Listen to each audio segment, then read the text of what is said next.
আসসালামু আলাইকুম, ওয়েলকাম জানাচ্ছি আমার আরেকটি নিউ ব্লগ মাওয়া টু মুন্সিগঞ্জ ভ্রমণের পার্ট 3। তো চলো দেখা যাক। আমরা পদ্মা পাড়ে ঘুরে এসে চলে এসেছি শখের হাড়ি রেস্টুরেন্টে। সেখানে আমরা মাছ পছন্দ করলাম। দেন এখন মাছ কাটাকাটির পর্ব চলছে। আমরা দাঁড়িয়ে দাঁড়িয়ে দেখছি, ভিডিও করছি। এখন হচ্ছে মাছ ভাজার পালা। তো সবাই দাঁড়িয়ে দেখছি যে ওরা কীভাবে মাছটা ভাজছে, কীভাবে ভর্তাটা বানাবে, সেগুলো কিন্তু আমরা রেসিপিটা ফলো করার জন্য আমরা জাস্ট দাঁড়িয়ে দেখছি। আর আরও ইচ্ছে করে দাঁড়িয়ে আছি যেন ফ্রেশভাবে সব কিছু করা হয়। আমরা সবাই মিলে অনেক মজা করছিলাম, গল্প করছিলাম আর ওদের মাছ ভাজা দেখছিলাম। সত্যি সেদিন আমরা খুব সুন্দর একটা সকাল থেকে রাত পর্যন্ত কাটিয়েছি।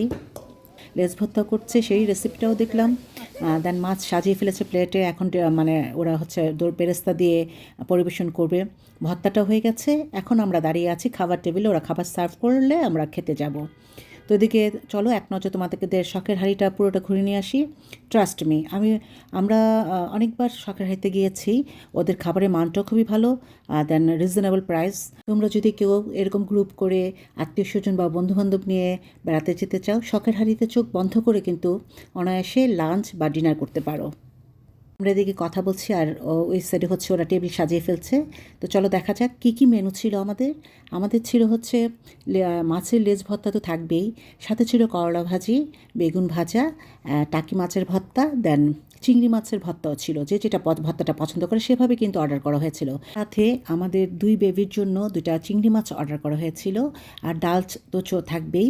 তো এই ছিল আমাদের লাঞ্চ মেনু। খুবই চমৎকার আয়োজন ছিল। খাওয়া দাওয়া খুব মজা করে খাচ্ছিলাম। এই দেখতে পাচ্ছ সবাই বসে গেছি। খুবই মানে কি বলবো, চমৎকার একটা আয়োজন ছিল। ছোটোখাটো একটা কিন্তু আমাদের পিকনিক বা বিয়ের বরযাত্রী বলতে পারো আমাদের গ্রুপটাকে। তো খেতে খেতে আজকে তোমাদের সাথে এখানে বিদায় নিচ্ছি। তারপর আমরা মুন্সিগঞ্জ গিয়েছি, সেটার উপর থাকবে নেক্সট ভিডিও। আশা করি তোমাদের ভালো লাগবে। সে পর্যন্ত সবাই ভালো থেকো, আমার সাথেই থেকো। আল্লাহ হাফেজ, টাটা।